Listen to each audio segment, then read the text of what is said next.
Hello everyone, welcome to my channel. आज हम लोग ऑब्जेक्टिव क्वेश्चन हिंदी माध्यम में डिस्कस करेंगे। तो चलिए देखते हैं।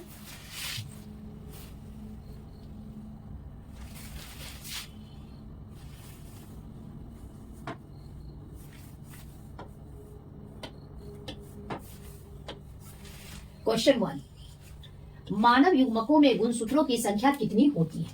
अगर हम लोग मानव युग्मक की बात करें, तो नर में शुक्राणु युग्मक का निर्माण करता है और मादा में अंडाणु युग्मक का निर्माण होता है। अंडाणु, या इसे नर युग्मक या मादा युग्मक भी कह सकते हैं। नर युग्मक या मादा युग्मक भी कहा जा सकता है। और युग्मक में सारे गुणसूत्र या युग्मक में गुणसूत्र की संख्या 23 होती है। तो अगर हम ऑप्शन को देखें तो हमारा सही आंसर क्या हुआ? सी। लेकिन हमारे ऑप्शन में डी में ये 46 नंबर भी है। अगर हम 46 की बात करें तो मानव के युग्मनज या जाइगोट में गुणसूत्र की संख्या 46 यानी कि 46 होता है। Next question, parthenogenesis. अगर हम लोग पार्थिनोजेनेसिस की बात करें तो जब नए जीव का निर्माण बिना निषेचन के होता है तो उस प्रक्रिया को पार्थिनोजेनेसिस कहते हैं, जिसका सबसे महत्वपूर्ण एग्जाम्पल है मधुमक्खी। क्वेश्चन है कि पार्थिनोजेनेसिस शब्द किसके द्वारा निर्माण किया गया? तो इसको देने वाले हैं रिचार्ड ओवेन, यानी कि हमारा सही आंसर क्या हुआ? बी।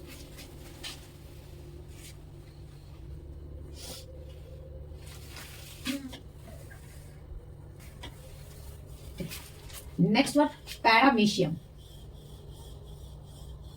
में किस प्रकार का द्विविखंडन यानी कि द्विविभाजन होता है?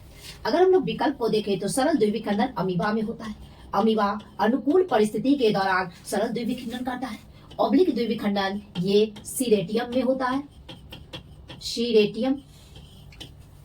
अनुदैर्घ्य द्विविखंडन ये यूग्लिना में होता है। यूग्लिना में। और अनुप्रस्थ द्विविखंडन पैरामीशियम में होता है। पैरामीशियम। तो हमारे पास क्वेश्चन है कि पैरामीशियम में किस प्रकार का द्विविखंडन होता है? हमारा सही आंसर क्या हुआ? बी, अनुप्रस्थ द्विविखंडन। हमारा सही आंसर हुआ बी। नेक्स्ट क्वेश्चन, सूक्ष्म प्रजनन में क्या संभव है? सूक्ष्म प्रजनन में यह एक प्रकार का अलैंगिक जनन है। इसमें कम समय में हजारों की संख्या में छोटे छोटे पौधे को तैयार किए जाते हैं और ये पौधा, नया पौधा जो तैयार होता है वो पौधे के किसी भी भाग से, पत्ती, तना, जड़ से नए पौधे का निर्माण किया जा सकता है। और यह एक प्रकार का क्या है? अलैंगिक जनन है। यानी कि हमारा सही आंसर क्या हुआ? ए। नेक्स्ट क्वेश्चन, निम्न में से कौन सी द्विगुणित संरचना है?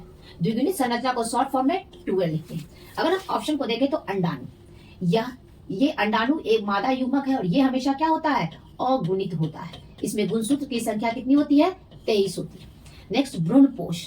भ्रूणपोष हमेशा त्रिगुणित होता है। त्रिगुणित होता है, इसे हम क्या लिखते हैं? 3N। युग्मनज हमेशा द्विगुणित होता है, इसे शॉर्ट फॉर्म में लिखते हैं 2N। हमारे पास क्वेश्चन है कि निम्न में से कौन सी द्विगुणित संरचना है? तो हमारा सही आंसर क्या हुआ? युग्मनज, सी। नेक्स्ट क्वेश्चन, युग्मक सामान्यतः किस प्रकार के होते हैं? युग्मक, चाहे नर युग्मक हो, मादा युग्मक हो। नर युग्मक यानी कि शुक्राणु और मादा युग्मक यानी कि अंडाणु, ये हमेशा हैप्लॉइड अगुणित होते हैं। तो हमारा सही आंसर क्या हुआ? ए। ईस्ट में प्रजनन मुख्यतः किस माध्यम से होता है? अगर हम बात करें हाइड्रा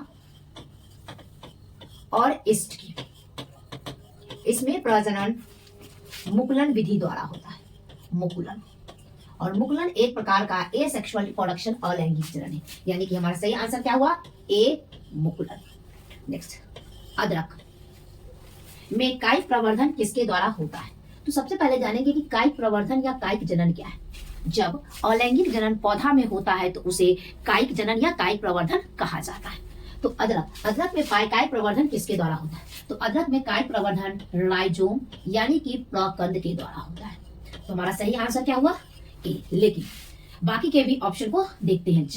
जड़ के द्वारा कायिक प्रवर्धन शकरकंद यानी कि स्वीट पोटैटो में होता है। ट्यूबर यानी कि कंद के द्वारा कायिक प्रवर्धन आलू में होता है। नेक्स्ट बल्ब, बल्ब के द्वारा कायिक प्रवर्धन प्याज और लहसुन में होता है। तो नेक्स्ट क्वेश्चन देखते हैं। नोड को आंख कहते हैं जो निम्नलिखित में से किस में नया पौधा बनाता है? आलू में। आलू में क्या मिलते हैं? आंख मिलते हैं। हमारा सही आंसर क्या हुआ? डी। नेक्स्ट क्वेश्चन, निम्नलिखित में से किस पौधे के प्रजातियों में बीज का उत्पादन बिना निषेचन के होता है तो उसे असंजनन कहते हैं? तो जब बीज का उत्पादन बिना निषेचन के होता है तो उसे असंजनन कहा जाता है, और ये एस्टेरेसी और घास में होता है। यानी कि हमारा सही आंसर क्या हुआ? ए।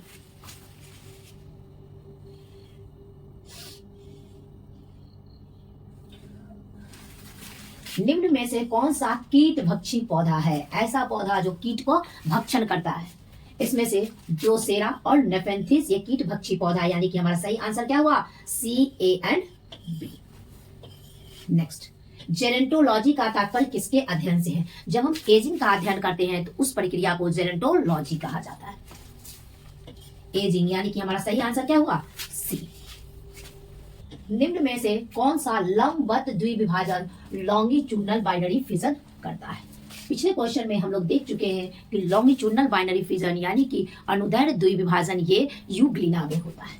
तो हमारा सही आंसर क्या हुआ? यूग्लिना। हमारा क्या होगा? ए। और यूग्लिना के बारे में एक विशेष बात है, इसे हम पेड़ पौधे और जंतुओं के बीच में की कड़ी कहते थे। यूग्लिना, यूग्लिना इसे पादप तथा जंतु के बीच की कड़ी कहा जाता है। बीच की कड़ी कहा जाता है क्योंकि यूग्लिना में पौधा तथा जानवर के दोनों के गुण पाए जाते हैं। नेक्स्ट क्वेश्चन, किसमें दोहरा निषेचन की होता है? अगर हम पौधा की बात करें तो पौधा को 5 ग्रुप में बांटा गया है: शैवाल, ब्रायोफाइट, टेरिडोफाइट, जिम्नोस्पर्म और एंजियोस्पर्म। एंजियोस्पर्म को आवृत बीजी भी कहा जाता है और इसमें दोहरा निषेचन होता है। तो हमारा सही आंसर क्या हुआ? आवृत बीजी, एंजियोस्पर्म। एंजियोस्पर्म हमारा सही आंसर हुआ ए।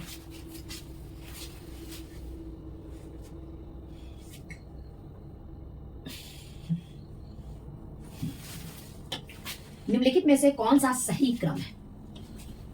इसमें हमारा जो सही क्रम है वो है युग्मक जनन।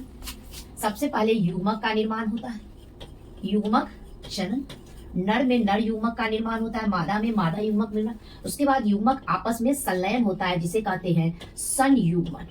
और संयुग्मन की प्रक्रिया के दौरान युग्मनज यानी कि जाइगोट का निर्माण होता है। युग्मनज यानी कि जाइगोट का निर्माण होता है, और जाइगोट ही पहला सेल है जिससे हमारे जीवन की शुरुआत हुई, और उसके बाद भ्रूण का निर्माण होता है जिसे भ्रूण जनन कहा जाता है। तो हमारा सही क्रम है, सबसे पहले युग्मक जनन यानी कि युग्मक का निर्माण होता है, उसके बाद युग्मक आपस में संलयन होता है जिसे संयुग्मक कहते हैं, इसके परिणाम स्वरूप युग्मनज या जाइगोट का निर्माण होता है, और उसके बाद भ्रूण जनन यानी कि भ्रूण का निर्माण होता है। तो सही क्रम किस ऑप्शन में है? ये गलत है, ये गलत है, ये सी ऑप्शन है। सबसे पहले युग्मक जनन, फिर संयुग्मन, फिर युग्मनज, फिर भ्रूण जनन। तो हमारा सही आंसर क्या हुआ? सी। लास्ट क्वेश्चन देखते हैं। संतान जो लगभग एक दूसरे के कार्बन कॉपी होते हैं, एक दूसरे के आइडेंटिकल होते हैं, साथ ही उनके पेरेंट के भी कार्बन कॉपी पेरेंट के भी समान हो, तो वो क्या कहलाते हैं? क्लोन। उसे क्या कहते हैं? क्लोन कहा जाता है। क्लोन क्या होते हैं? वैसे जीव जो आकार की मतलब बाहरी आकार किए तथा आनुवांशिकी उसका जीन आकारकीय तथा आनुवांशिकी रूप से समान होते हैं, उसे क्लोन कहा जाता है। और ये क्लोन कहा जाता है।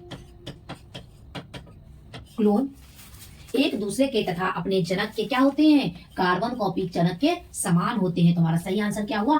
क्लोन। ये थे हमारे इंपॉर्टेंट क्वेश्चंस। Thank you.